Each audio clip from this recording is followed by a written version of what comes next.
So what if Google actually leaked the price tag of both their phones that are coming? Because yeah, it seems the company has already begun to ask the right crowd about the price we'd like to pay for the Pixel 4a and even the Pixel 5.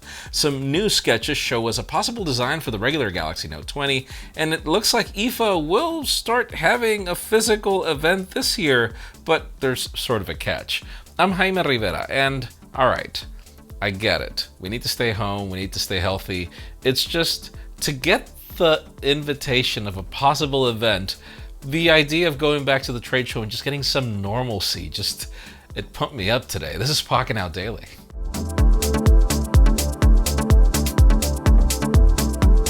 The official news today, as always, begin with deals, and this is actually a special day because I'm not going to bore you with the Apple ones that most of you complain of not wanting, even if you actually do. Amazon currently has the Surface Pro X for $399 off, leaving the 8 gigs of RAM, 256 gigabytes of storage variant for $999. But you can also get more discounts on other variants. The Nokia 9 PureView is also $70 off, meaning you can get the 128 gigabyte variant for $380 because it was already discounted. We've also got more deals on JBL speakers, Lenovo tablets, and more.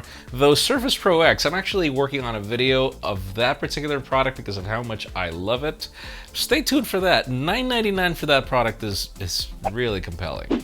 Now, even if Samsung launched their Galaxy S20 and Galaxy S20 Plus earlier this year, and even the Ultra, you know that in Verizon, you really didn't get that S20 flavor, meaning if you wanted to get a Galaxy S20, you had to go for the more expensive Plus variant, mainly because the smaller S20 did not come with mmWave. But anyways, guess what happens when OnePlus proves that you can make a small phone with the extra antenna system?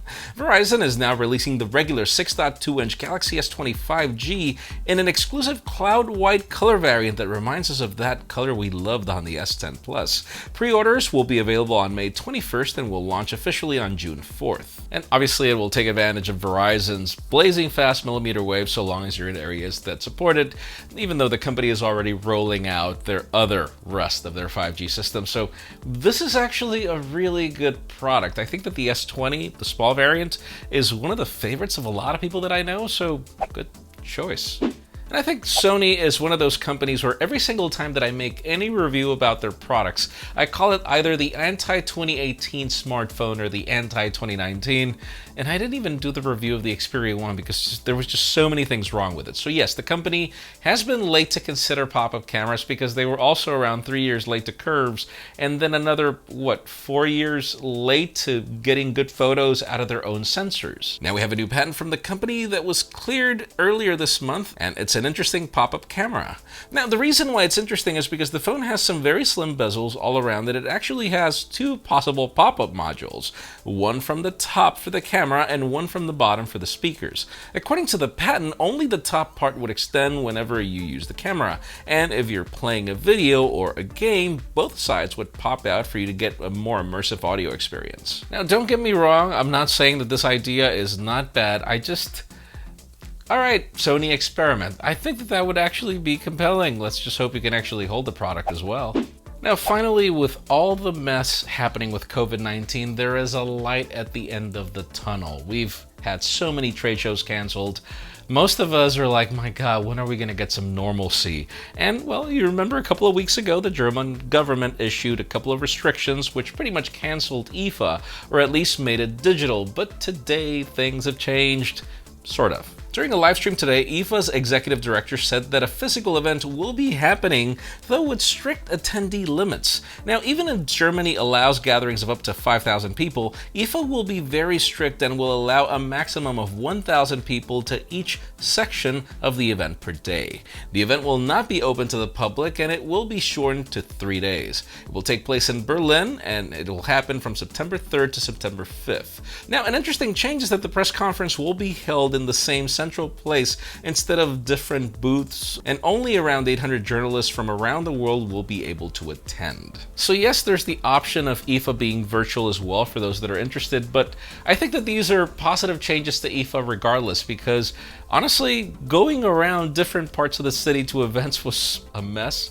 I love the fact that it's now going to happen within the Mesa in one specific spot, and I can't wait for this to be used by companies to be able to announce products for the fall. I think the timing would be great, so stay tuned. I hope we're still going to make it. Now let's move the spotlight over to the Samsung Galaxy Note 20. We are, what, a couple of months away from it being announced. Usually happens in August, and obviously rumors continue ramping up. We have a pair of images recovered by Ice Universe with the Samsung Galaxy Note 20's alleged design.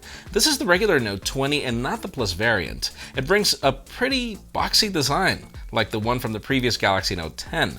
We still get the centered punch hole on the display and the triple camera array at the back with a hump looking like the one on the regular Galaxy S20. The leaked specifications include a 4000 mAh battery and the 12 megapixel main camera sensor, and the Plus variant is getting a 4500 mAh battery in addition to the 108 megapixel camera. So yeah, it seems that the differences will not just be from a design perspective when it comes between the Plus and the regular variant. You're also getting a larger sensor on the Plus variant, so this is getting even more interesting than I thought.